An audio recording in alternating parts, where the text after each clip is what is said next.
Hello!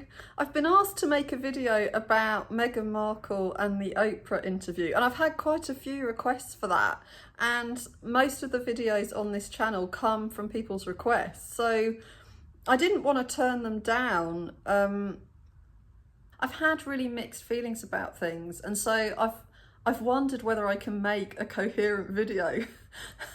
It's not going to be a really structured, sort of focused video, and I don't think anything is very clear in this situation because these are people we don't know.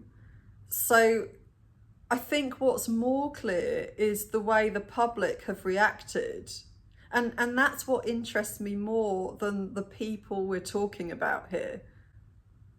Meghan and Harry have taken what was said to them by a royal, a senior royal apparently, as being racist. I do think that Harry and Meghan both seem sure that the person was being racist.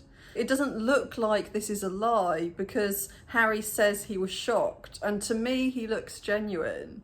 It might not have been racist. Maybe Harry was saying that he was worried about the racism towards Meghan, and then this person had said, well, you've got to think about what the baby's going to look like, maybe there's going to be more racism. You know, I mean, that would be an example of how it might not have been racist. But maybe it was. Maybe the person who said it really did think that if the baby was brown, that's going to be a problem and it's going to mean something bad about the baby. We don't know. This is the thing. We have no idea because we don't know what the context was or what exactly was said.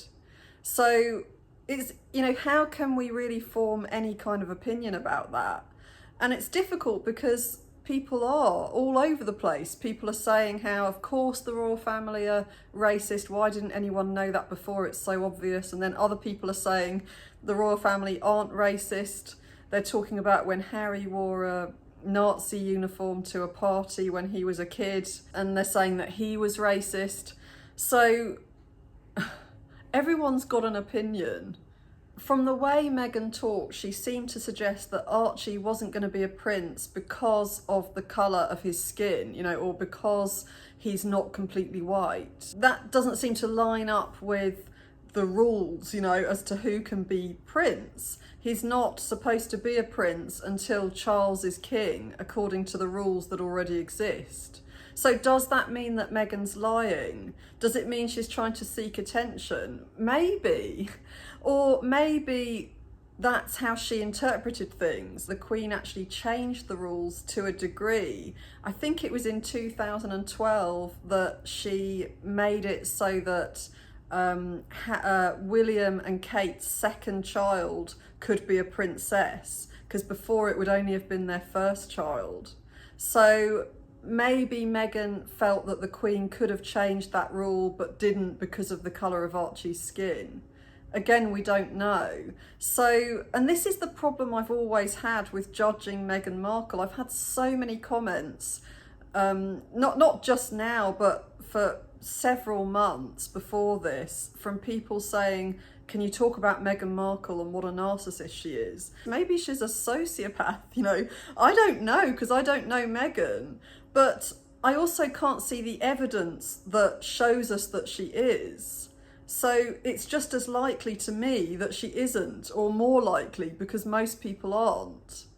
The staff at Buckingham Palace say Meghan was a bully. Was she a bully? We have no idea because we can only go on what we're hearing, and we don't know if that's reliable information that we're getting. There was a guy who emailed William's secretary saying how terrible it was the way that Meghan was treating the staff.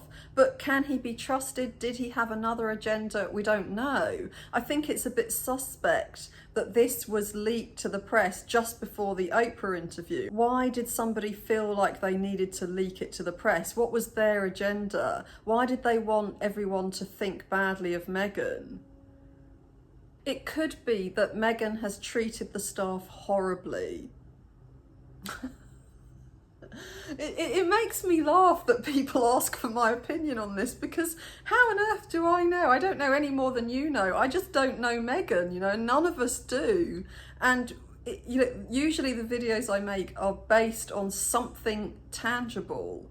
But this isn't tangible because there's no evidence, it's just hearsay. One of Meghan's friends has said that one of the staff who said she was bullied by Meghan was apparently fired for misconduct, and that's going to come out, so she wants all of this to come out so we know the truth about this member of staff. So maybe that's going to turn out to be the truth. Meghan didn't do anything wrong, this person had done something really wrong, maybe Meghan found out and that's why she was fired, so now she's got an axe to grind. You know, we just don't know. On the other hand, maybe Meghan was extremely abusive behind closed doors and she leaves this trail of victims. But again, we don't know.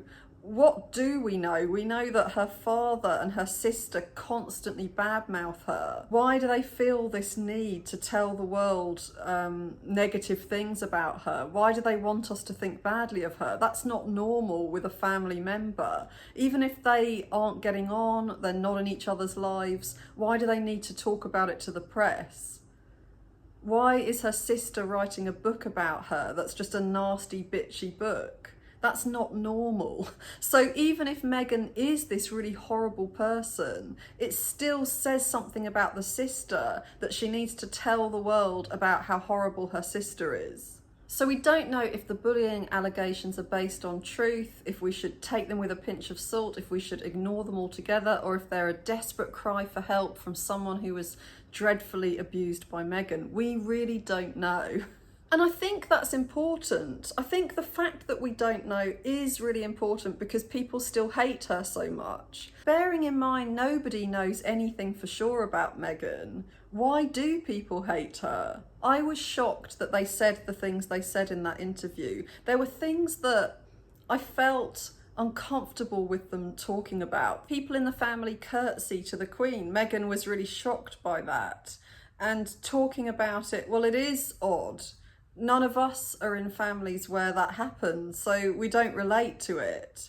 But at the same time, maybe it's part of the fairy tale. Everyone has to bow or curtsy to the Queen. Is that such a bad thing? Why are you telling us about it? What's your point? Do you want to discredit the royal family? Do you want us to think about how stupid it all is? Because even Harry does seem to be saying that when he says that Charles and William are trapped. I didn't like that he said that. It made me feel uncomfortable. It felt like a betrayal to Charles and William. That's something that they can talk about themselves if they want to, but they haven't chosen to do that. So that wasn't really any of Harry's business. And I didn't like it. At the same time, I did find it quite liberating that he did say that, because it was like it was breaking down walls, you know, and the royal family, they seem to be hidden all the time. There's this mysterious veil over what happens in there. They need to keep that mysterious veil in place, because otherwise what's the point of them existing?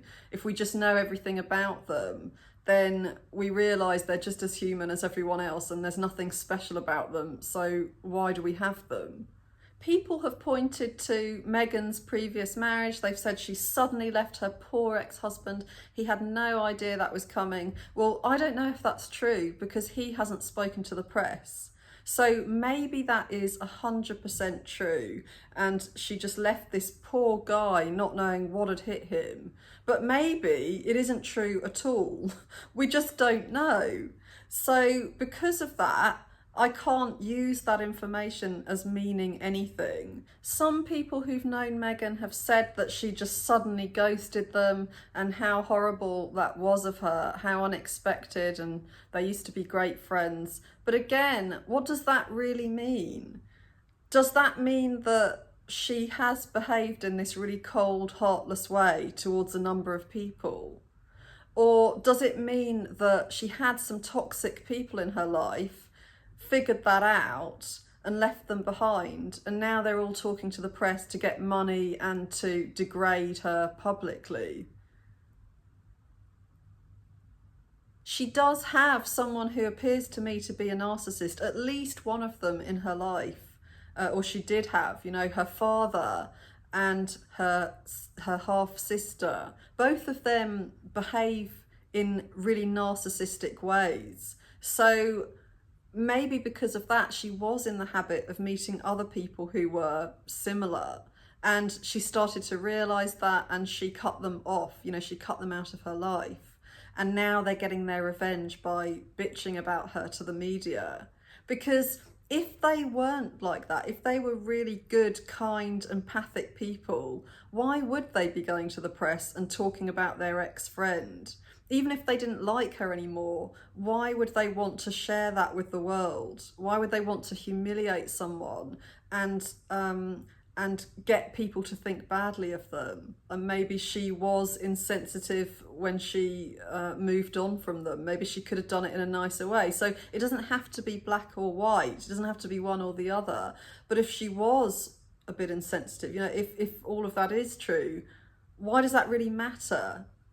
Does that mean that she is evil or that she's a narcissist just because of that? I don't think it does. She also has friends who speak about her very differently. They say that she's not a bully at all, that she's really respectful of people, that she's a really empathic, good person. So are they right? Are the others wrong? Are they wrong? Are the others right? We don't know. So why do we need to know? Why do we need to decide that she is a villain? All we can see is that the times when she appears on camera, she actually very rarely talks. So we haven't heard much from Meghan at all. So I'm not interested in trying to protect her and say that she's really great. I'm more interested in just wondering why it is that everyone has decided that she's this horrible person when they know just as much as me. And I don't know her. I can't make a comment about her personality. Kate had a couple of staff who apparently left after she married William. Does that mean that they had to leave because she was such a nasty bully? Because these rumours have been going around about Meghan since before this email was leaked to the press. People were saying, these staff have left now that she's married Harry, so it must be because of her. Other people have said, well, they were temporary staff anyway. Why does it need to be that she's done something terrible? Why can't she be somebody that we just don't know? When Meghan and Harry were showing us their chickens that they've rescued and talking about the rescue dog, and Meghan was saying she likes to rescue, it felt contrived. I didn't feel comfortable with it. It was quite cringy. But at the same time, why wouldn't she be doing that? She knows people are saying horrible things about her, that they're saying she's this evil person. So it kind of makes sense that she would be trying to make a point that she's a nice person. I felt cringy when she compared herself to the Little Mermaid as well. It did feel kind of indulgent that she was talking about herself in that way. But why? Why did I feel like that? What was wrong with doing that? Why wouldn't she relate to a character who was silenced when she married the prince? That makes sense. And what's wrong with her sharing these feelings and saying that she felt like she didn't have a voice? Why does that feel too indulgent to admit that about yourself? When Harry said that Charles had been ignoring his calls, that bothered me too, because I thought, why do you need to tell us all this? Why do we need to know? Why can't you just have a falling out with your dad without having to tell the world about it and show us that you're this victim of him? I felt uncomfortable with it. I felt like it was a betrayal, because it's not a terrible sin to not return someone's calls, to want space, to be annoyed with them. And so why do we all need to know about it? It's not like he's coming out and telling us that for all of these years he was horribly abused by his father. That would be different, and maybe that would be something we might need to know about if his father's about to be king. But at the same time, Harry was being made out to be a bit of a villain as well as Meghan, that they had just abandoned the family, and how cold that was, and how they were just chasing all this money in Hollywood. So maybe he just wanted to get the facts out there and clear his own name. Maybe he felt frustrated that the palace hadn't been honest about how he had tried to contact his dad and his dad wouldn't listen. Maybe this was all about how it wasn't a shock to the Queen. He had spoken to the family. It wasn't his fault that they weren't talking to him. That makes sense. So I have mixed feelings about it. And I know that sounds a bit weird to say I feel the pain of the royal family. They are probably feeling betrayed and shocked. So that's quite painful. But then at the same time, maybe it's healthy. There's something in this story about family secrets that are just kept within the family, and maybe they're not even shared amongst different members of the family. And sometimes that's because everybody has to assume a role, or everybody has to pretend things are fine when they're not fine. If the family is run by a narcissist, then that person has a fantasy that they really need to live in. So everybody else in the family has to go along with that fantasy and just pretend that's real. So they might not be able to admit their real feelings. They might not be able to admit that they're hurt or admit that they're angry because the narcissist can't handle any kind of criticism. So they might just have to pretend they feel fine all the time. And in this story, I'm not saying that somebody is a narcissist. I think the family secrets are necessary in a royal family these days because they don't have any real power. So the only power they have is to be mysterious. If we know everything about them and they lose that mysterious quality, then why are they there? What's the point of them? They're just like all the rest of us. So in a way, it was a relief when all of this stuff was laid bare. You know, it was like a giant bomb just obliterating the secrets in the royal family. And obviously there are going to be more. I'm sure that there are more. Just by telling us that they'd gone for help with Meghan, with her mental health. I mean, that was in itself just a confusing story because Harry said that he felt too embarrassed to talk about Meghan feeling depressed.